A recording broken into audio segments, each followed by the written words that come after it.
안녕하세요, 성도 여러분. 오늘은 고린도 후서 8장 1에서 15절의 본문으로 잘못된 헌금 생활에서 벗어나라는 제목으로 하나님의 말씀 증가하겠습니다. 부제로는 성서적인 헌금이란입니다. 온 우주를 창조하신 그리고 온 만물이 그분의 것이인 전지하고 전능하신 하나님께서 헌금을 요구하시는 이유가 무엇일까요? 하나님이 가난하셔서 돈이 필요하신 건가요? 온 우주를 창조하신 온 만물을 그분의 것인 근데 왜 헌금이 필요할까요?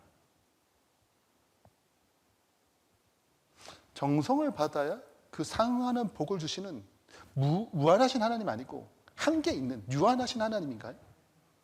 하나님은 시간과 공간과 물질을 창조하시고 그것을 초월하신 분이십니다. 이런 것에 얽매이는 유한한 한계 있는 분이 아니세요. 그렇다면 헌금이 없으면 하나님은 그분의 뜻, 그분의 사업을 하지 못하시나요? 그렇지 않습니다. 전지전능하신 하나님은 우리의 돈을 필요로 하신 분이 아니십니다. 그런데 성경을 보면 그 하나님이 헌금을 요구하시는 거예요. 이유가 뭘까요? 오늘 고린도후서 8장을 통해서 여기에 대한 해답을 찾고자 합니다. 그 전에 먼저 잘못된 헌금이 어떤 것인지, 어떤 개념인지를 살펴보고자 합니다. 헌금을 강조할 때 사용하는 대표적인 성경절이 있습니다. 그것이 말라기 3장 8절에서 10절에 나오는 말씀입니다. 교회 다니면서 한 번쯤 헌금에 대한 설교를 들었다면 보편적으로 사용하는, 인용하는 성경절입니다. 읽어보죠. 사람이 어찌 하나님의 것을 도둑질하겠느냐. 그러나 너희는 나의 것을 도둑질하고 말하기를 우리가 어떻게 주의 것을 도둑질하였나이까 하는도다. 이는 11조와 봉헌물이라. 그러니까 11조 봉헌물 하나님이 드린 헌금은 안 됐다는 거죠. 너희 곧 온 나라가 나의 것을 도둑질하였으므로 너희가 저주를 받았느니라. 만군의 여호와가 이르노라. 너희의 온전한 11조를 창고에 들여 나의 집에 양식 있게 하고 그것으로 나를 시험하여 내가 하늘 문을 열고 너희에게 복을 쌓을 곳이 없도록 붙지 아니하나 보라. 자, 이 말씀에 대한 잘못된 해석, 오해가 잘못된 헌금 생활을 야기했습니다. 이 말씀은 헌금을 잘 내면 복을 주고 헌금을 내지 않으면 저주를 내린다는 그냥 단순히 문맥적인 해석의 개념이 아닙니다. 헌금은 하나님의 백성이, 즉 하나님에게 구원받은 그 백성이 그 하나님의 사랑이 회복되어서 드려지는 사랑의 반응이 헌금의 기본적인 개념이에요. 그 사랑이 깨진 곳에 사랑이 없기 때문에 그 자체가 저주가 되는 것입니다. 나머지는 저주에 대한 파생인 거죠. 그리고 그분의 구원을 받아들이고 그 사랑을 회복한 곳에서는 하늘의 복이 임해서 복의 통로가 된다는 개념입니다. 즉 복의 통로가 되기 위해서 하나님께서 복을 부어주신다는 거죠. 이것을 이렇게 이해하지 않고 그냥 헌금 내면 복이 오고 헌금을 내지 않으면 저주가 된다는 본질적인 개념이 상실한 해석을 통해서 문제가 발생했습니다. 그 대표적인 문제 두 가지가 있는데 그것을 기복주의라고 그러고 두 번째를 공로주의라고 합니다. 이게 무슨 말일까요? 기복이란 복을 구하여 이룩한다는 사전적 의미입니다. 종교적인 개념에서는 기복주의란 하나님을 도구화해서 자신의 유익을 추구하는 신앙 형태를 말합니다. 즉, 나 잘됨을 위해서 하나님을 믿는 거죠. 나 중심적인 신앙입니다. 자신의 욕심이 신앙의 목적이 되는 믿음, 그것이 기복신앙입니다. 하나님의 믿으면 잘 돼. 하나님의 믿으면 돈을 잘 벌 수 있지. 건강할 수 있지. 내가 원하는 것을 얻기 위해서 하나님을 도구하는 거죠. 하나님은 마치 자판기처럼 내가 원하는 것을 누리면 주시는 분, 그렇게 이해하는 것입니다. 제가 한 집사님과 예전에 교회에서 대화한 적이 있어요. 그분의 오빠가 불교를 다니다가 기독교로 개종했다고 했습니다. 너무 좋아하시는 거예요. 제가 궁금했습니다. 집사님 어떤 계기로 불교에서 기독교로 개종하게 되었냐고 물었어요.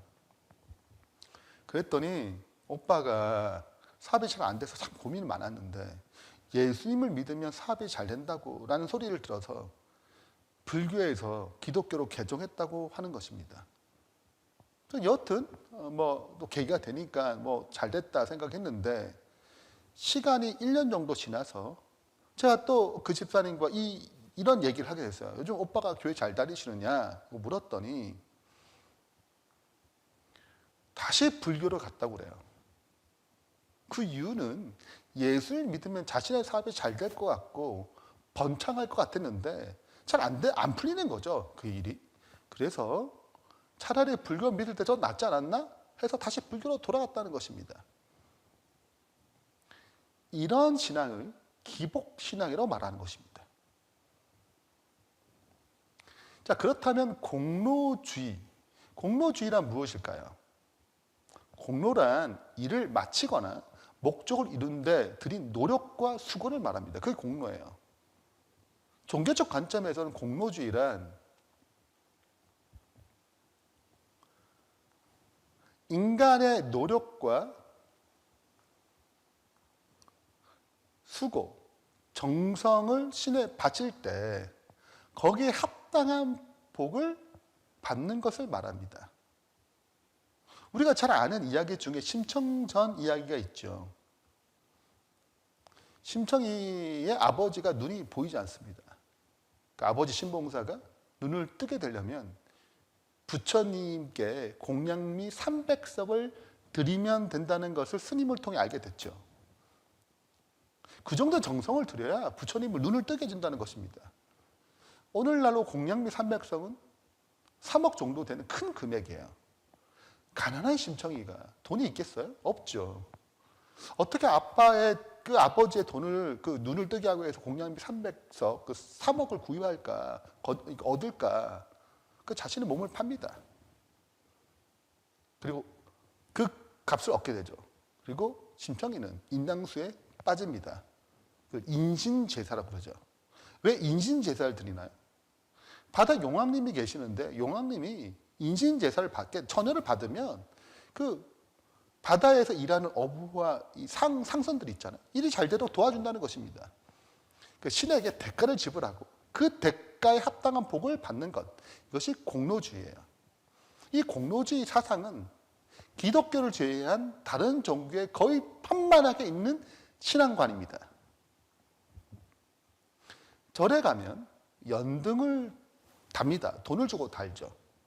불교에서 연등은 우환이나 질병이나 여러 가지 별에서 벗어나게 만드는 저주에서 벗어나게 만들고 무병장수하게 만들고 집안에 안녕과 행복을 주고 지혜를 얻게 한다는 뜻을 가리킨다고 해요.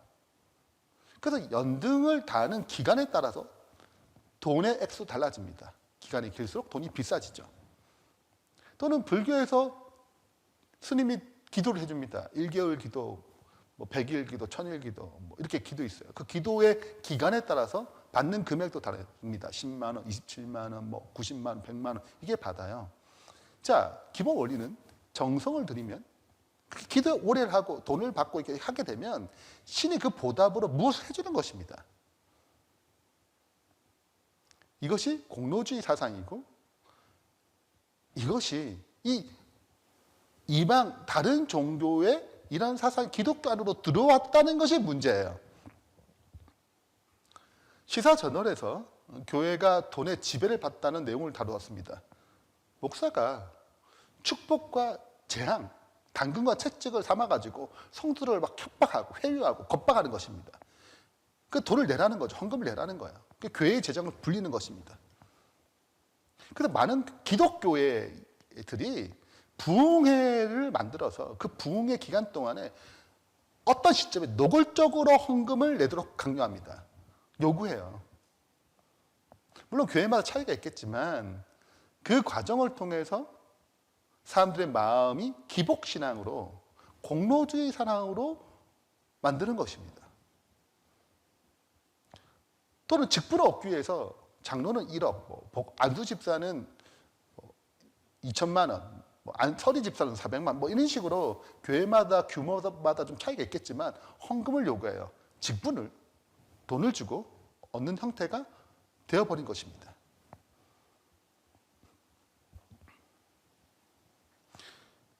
여러분, 우리의 존재, 나라는 존재 행복은 일반적으로 직장, 좋은 직장, 돈이 많으면, 가족과의 평안하면, 건강하면, 나의 학위와 명예가 잘 되고 풀리면 이런 성공으로 나의 행복이 결정된다고 생각합니다. 이것이 행복의 본질인 줄 착각하는 것이죠. 그런데 이것이 잘 안 되게 되면, 내 힘의 한계에 부딪히게 되면 신을 찾게 됩니다. 하나님을 찾는 것이죠. 문제는 하나님을 믿으면서 기복주의와 공로주의 사상에 빠져드는 것입니다. 그래서 헌금을 잘하고 신앙생활을 잘해서 내가 원하는 것을 이루어가는 것, 이렇게 신앙을 하는 거죠. 헌금 생활을 잘하고 봉사를 잘하는 이유는 내가 더 많은 현세적인 복, 내가 원하는 복을 얻기 위해서인 것입니다.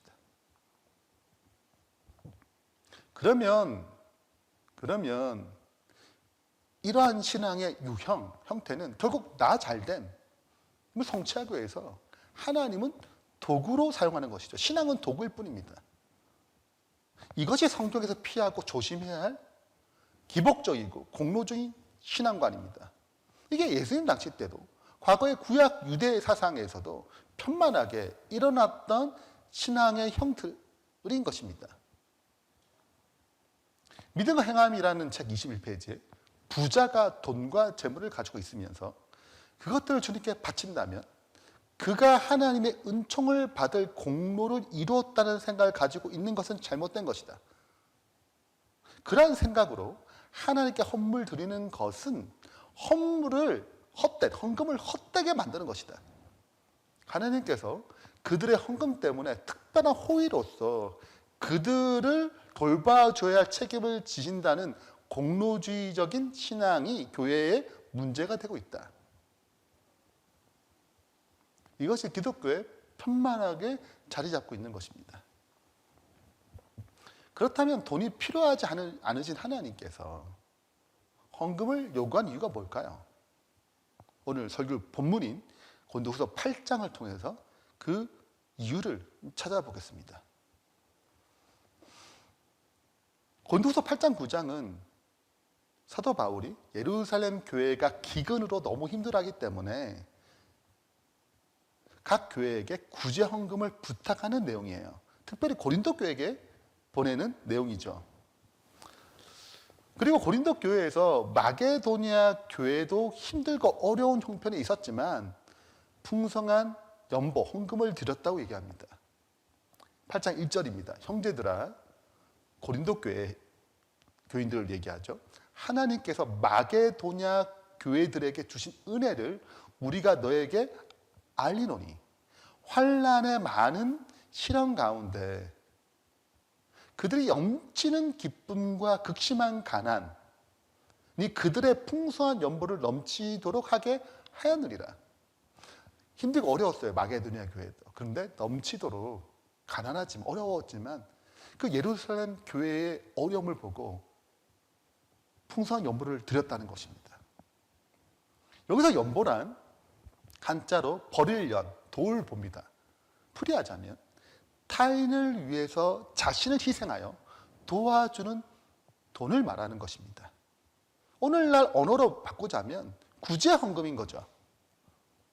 이어서 바울은 마게도니아 교회의 헌신을 이렇게 언급합니다. 내가 증언하노니 그들이 힘대로 할 뿐 아니라 힘에 지나도록 자원하는 마음으로 이렇게 했다는 거예요. 이 은혜와 성도의 섬기는 일에 참여함에 대하여 우리에게 간절히 구하니 우리가 바라던 것뿐 아니라 그들이 먼저 자신을 주께 드리고 또 하나님의 뜻에 따라 우리에게 주었다. 자, 이 내용은 생각해 보세요. 이렇게 어렵고 힘든데 사도 바울이 헌금을 하라 하기 마음이 좀 부담스럽잖아요. 근데 이 마게도네 교회에 어렵지만 집 찾아와서 우리가 헌금하겠다. 우리 헌금에 참여하도록 도와달라. 우리가 참여하도록 해달라. 그 부탁이 온 것입니다. 간구가 온 거예요. 간절히 구했다는 것입니다. 그래서 그 헌금을 받았다는 거예요. 오직 너희는 믿음과 말과 지식과 모든 간절함과 우리를 사랑하는 이 모든 일에 풍성한 것 같이 이 은혜대로 풍성하게 할지니라 라고 얘기합니다. 마게도네 교회가 은혜의 풍성함에 따라 구제의 헌금을 드린 것처럼 고린도 너희 교회도 이렇게 드리기를 바란다는 것입니다. 그런데 한번 생각해 보겠습니다. 하나님께서 직접 그 궁핍함을, 예루살렘의 궁핍함을 직접 채워줄 수 있지 않나요?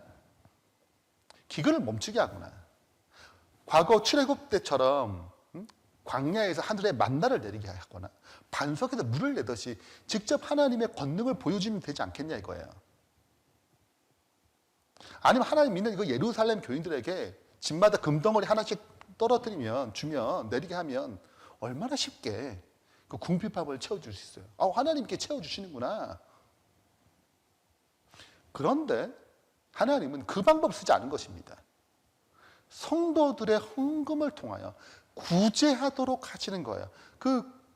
그들의 가난함을, 그 예루살렘 교회의 가난함을 주변 교회에서 헌금을 모아서 그들의 궁핍함을 채워주는 방식으로 진행하시는 것입니다. 이렇게 헌금을 요구하는 이유가 뭘까요? 그 이유의 핵심이 고린도후서 8장 9절에 기록되어 있습니다.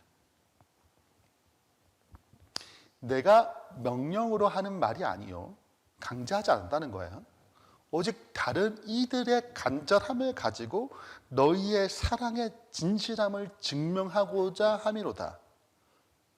자, 바울은 이러한 구제 헌금이 강제적으로 명령해서 얻는 것이 아니고 예루살렘을 구제하는 헌금을 드림으로 고린도 교회가 하나님의 사랑의 진실함, 하나님의 사랑이 있다는 것을 보여주고 싶다는 거예요.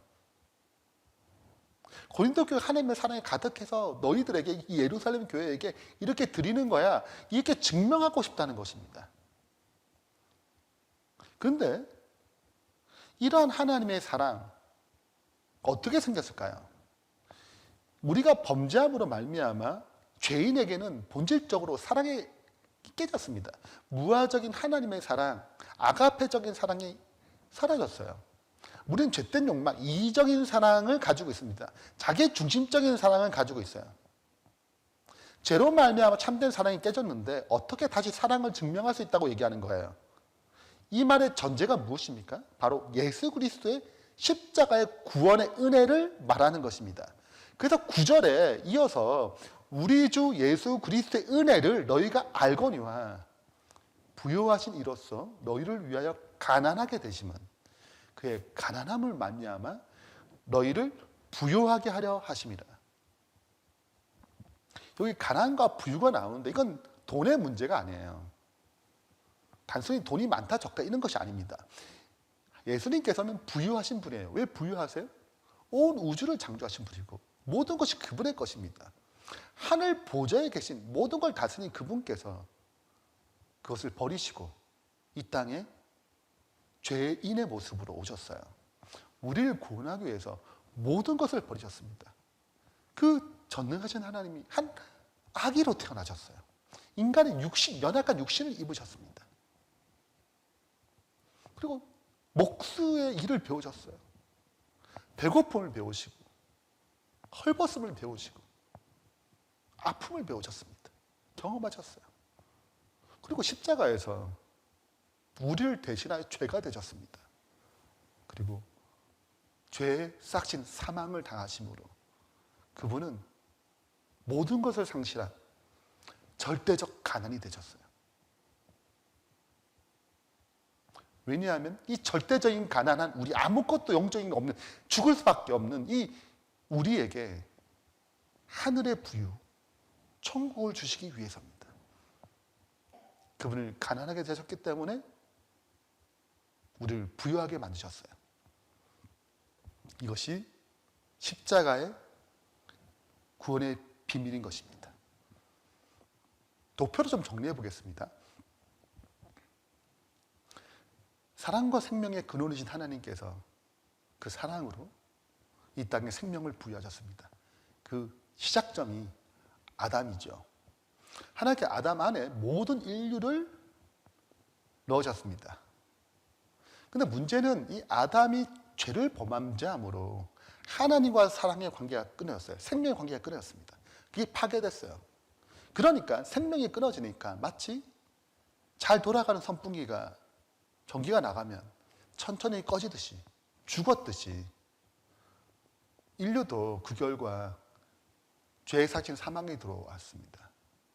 그리고 죽으면 죄의 부패가 일어나죠. 죄의 현상들이 나타나는 것입니다. 이기적이고 시기하고 질투하고 방을 짓고 핍박하고 괴롭히고 자기 욕심을 추구하고 이런 수많은 문제들이 발생한 것입니다.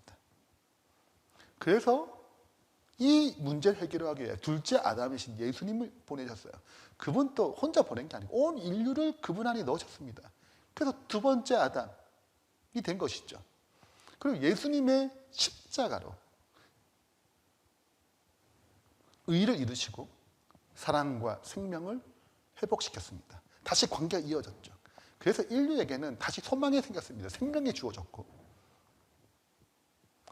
소송함과 부유함이 찾아왔습니다. 예수님 믿을 때 우린 이 은혜를 값없이 누리게 됩니다. 사랑 없는 자에게 사랑이, 생명 없는 자에게 생명이, 부유하지 않은 가난한 자에게 하늘의 불을 주신 것이죠. 이러한 구속의 은혜에 감사하는 반응 중 하나가 헌금인 것입니다. 그러므로 헌금을 허락하신 이유는 우리의 헌신의 대가로 하나님의 복을 받기 위해 하는 공로주의적 사상이 아니고 행위가 아닌 것입니다. 우리를 구원하시기에 모든 것을 희생하신, 그래서 하늘의 부유를 값없이 주신 주님의 은혜에 감사하는 신앙 고백인 것이죠.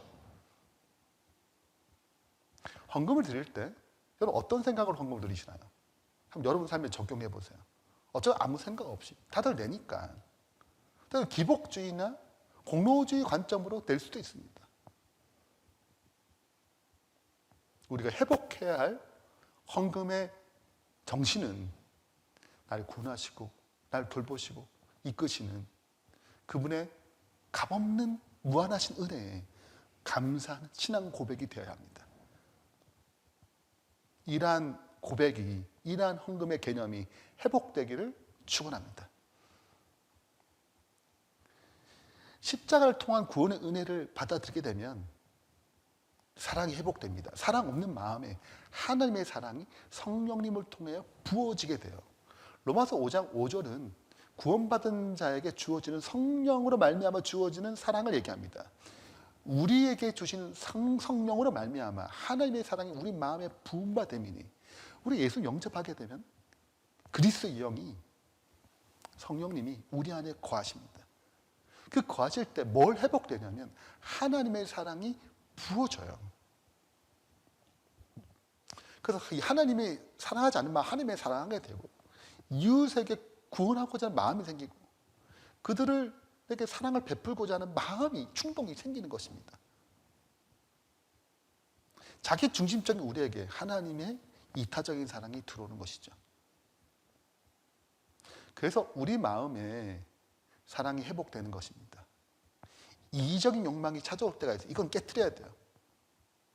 십자가에 매달려야 되는 것입니다. 그리고 내가 없는 그리스도의 사랑이 드러날 수 있도록 내가 아니고 그리스도가 나타날 수 있도록 하는 경험, 이것이 신앙의 경험이고 십자가를 지는 삶의 경험인 것입니다. 그래서 사도행전 17장 25절에는 하나님의 사랑의 성품이 이렇게 기록되어 있습니다. 또 무엇이 부족한 것처럼 사람의 손으로 섬김받은 것이 아니니 이는 만민에게 생명과 호흡과 만물을 친히 주시는 이시며. 하나님이 어떤 분이신가? 천지를 창조하신 그 하나님은 섬김을 받는 것이 아니고 만민에게 생명과 호흡을 다 주신 하나님이라고 얘기합니다. 주는 사랑의 하나님이라고 얘기합니다. 그리고 그 주는 사랑이 어떤 것인가? 사도행전 20장 35절에 주 예수께서 친히 말씀하신 바 주는 것이 받는 것보다 복이 있다심을 기억해야 할지니라. 굉장히 중요한 말씀이죠. 주는 것이 받는 것보다 복이 있다는 것을 기억해야 되는 것입니다. 이걸 기념하는 방식이 헌금이에요. 주는 것이 받는 것보다 더 복이 있다는 것, 이것을 경험하기 원합니다. 이것이 하나님의 사랑이기 때문에 이것을 경험하는 방법, 그것이 헌금의 개념이기도 하죠. 그래서 십자가를 통해 내가 깨지고 하나님의 사랑이 흘리게 되면 무엇이 증명됩니까? 내 안에 하나님의 사랑이 있다는 것을 증명하게 됩니다. 이 과정에서 우리는 하늘의 복이 무엇인지 경험하게 돼요. 받는 것이 행복하죠. 누가 나한테 사랑을 베풀면 기쁩니다. 감사하고. 누가 저한테 선물을 주면 굉장히 고맙고 감사해요. 근데 뭐가 더 행복하다고 성경이 가르치냐면 받는 것보다 주는 것이 더 복된 것입니다. 더 기쁜 일임을, 더 가치 있는 하늘의 사랑임을, 하늘의 복임을 설명하는 거예요. 이걸 경험하라는 것입니다. 그래서 십자가의 삶은 이 이기적인 내가 거기에 깨져서 하나님의 사랑이, 내 안에 살아계신 하나님의 사랑이 나타나는 것, 이것이 십자가의 삶이고 십자가를 지는 경험이에요. 우리가 하나님의 사랑을 알게 되면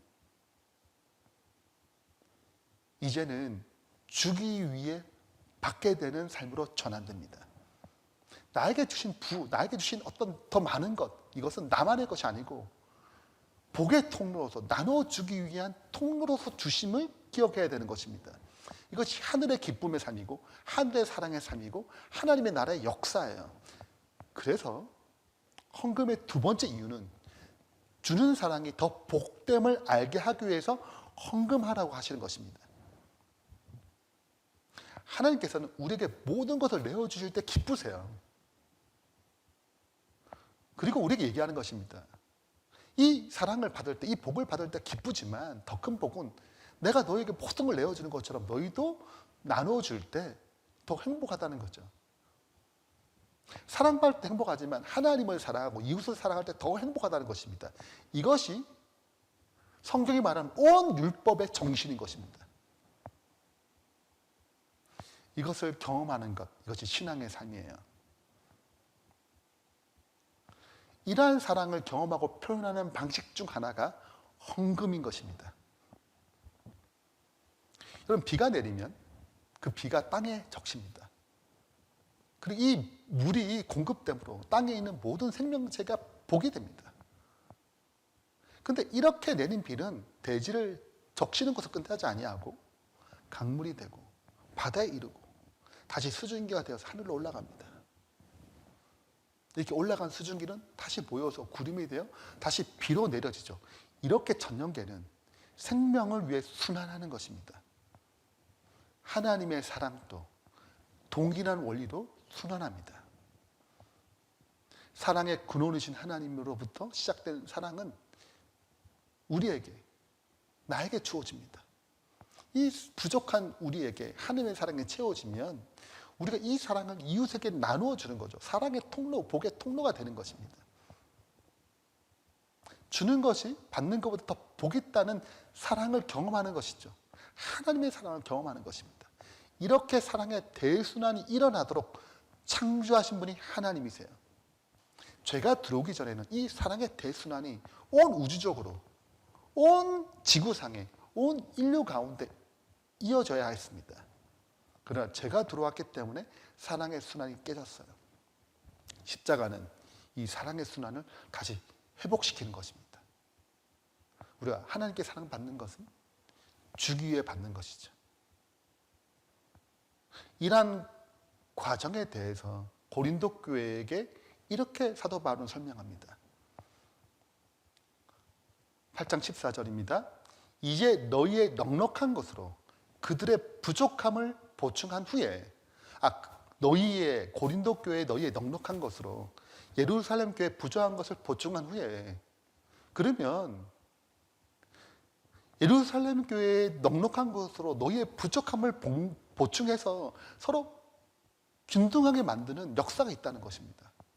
고린도 교회가 드린 이 헌금이 예루살렘의 궁핍밥을 채워지고 이것이 다시 우리에게 돌아오는 균등한 역사가 있다는 거예요. 왜냐하면 하나님의 나라는 사랑의 대순환의 역사이기 때문입니다. 부유한 자가 다른 이의 부족함을 채우고 체험받은 자가 또 부족한 누군가를 위하여 또 채워줌으로 하나님의 사랑은 흘러 넘쳐서 공평하게 그 사랑이 나누어지는 것입니다. 그리고 이 사실에 대해 한 예로 15절에 기록합니다. 기록된 것 같이 많이 거둔 자도 남지 아니하였고 적게 거둔 자도 모자라지 아니하였느니라.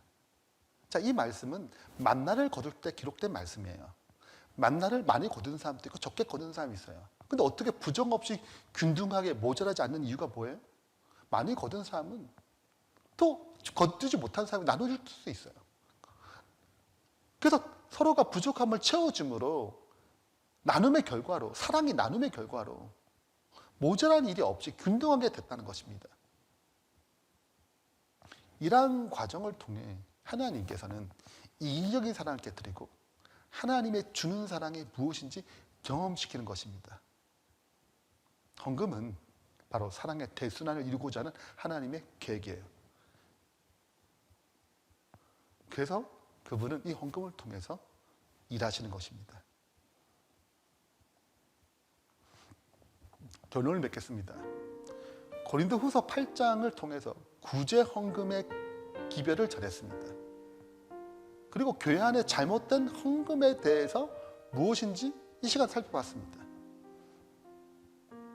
대표적으로 잘못된 헌금의 두 가지는 기복적인 것과 공로주의적인 것입니다. 이것은 자기 중심적인 헌금 생활이에요. 자기 잘됨을 위해서 하나님을 도구로 사용하는 신앙관입니다. 이건 하나님의 원리와 성경이 말씀하는 가르침이 아닌 것입니다. 헌금이 필요 없으세요, 하나님. 그러나 하나님께서 우리에게 헌금을 요구하시는 이유는 그분의 돈이 필요했기 때문이 아닙니다. 그것은 첫 번째, 주님의 은혜에 대한 감사의 신앙 고백을 하라는 것입니다. 끊임없이 날 구원하신 하나님 은혜, 날 도우시는 인도하신 그 은혜를 기억함으로 우리는 죄에서 벗어나서 하늘나라를 사모하는 힘을 얻게 되는 것입니다. 기념비적인 것이죠. 그래서 헌금은 신앙 고백인 것입니다. 그 헌금을 통하여 나의 신앙을 유지하는 것이죠. 두 번째는 주는 사랑을 배움으로 하나님의 사랑을 경험하는 것입니다. 이것이 주 예수께서 말씀하신 바 받는 것보다 주는 것이 더 복이 있다함을 기억하여야 하리라. 그래서 하나님의 사랑을, 하늘의 사랑을 경험하는 것입니다. 이 땅에서. 그러므로 하나님의 나라의 열매인 사랑의 대순환이 이 땅에 이루어지는 것이죠. 그러면 우리는 헌금에 대한 성서적인 개념을 정확하게 기억하고 이해하고 실현해야 되는 것입니다. 우리는 이러한 진리를 기억하는 삶으로 계속 나아가게 되면 헌금에 대한 태도가 바뀌어져요. 감사하는 마음으로, 자원하는 심령으로, 이웃을 위해서, 하나님 나라를 위해서 희생하고 섬기는 마음이 들어오는 것입니다. 돈의 욕심으로부터, 인색함으로부터 자유케 되는 것이죠. 그래서 참된 헌금 생활을 통해 잘못된 헌금 생활에서 벗어난 복이 임하기를 바랍니다. 올바른 헌금 생활을 통해서 하나님의 축복이 가득하게 넘치는 그런 은혜가 임하는 주님의 신실한 백성 되길 바라면서 말씀 마치겠습니다. 기도하겠습니다. 하늘에 계신 하나님 아버지, 주님의 십자가로 세운, 주님의 은혜로 세운, 주님의 사랑을 세운 교회가 사탄의 계략으로 잘못된 가르침이 교회 안에 들어왔습니다. 기복적이고 공로주의적인 사상이 들어와서 우리의 신앙을 혼탁하게 만들었습니다. 진리를 혼탁하게 만들었습니다. 주님 다시 십자가의 복음을 새롭게 하여 주셔서 헌금을 허락하신 은혜의 신앙 고백과 하나님의 주는 사랑을 체험하게 하는 그 놀라운 사랑의 대순환의 경험들을 우리가 할 수 있도록, 우리가 체험할 수 있도록, 우리가 그렇게 고백할 수 있도록 우리의 삶을, 우리의 신앙을 변화시켜 주시옵소서. 그러므로 하늘의 사랑의 복이, 대순환이 이 땅에 이루어지게 도와주시옵소서. 예수 그리스도 이름으로 축원하며 기도합니다. 아멘.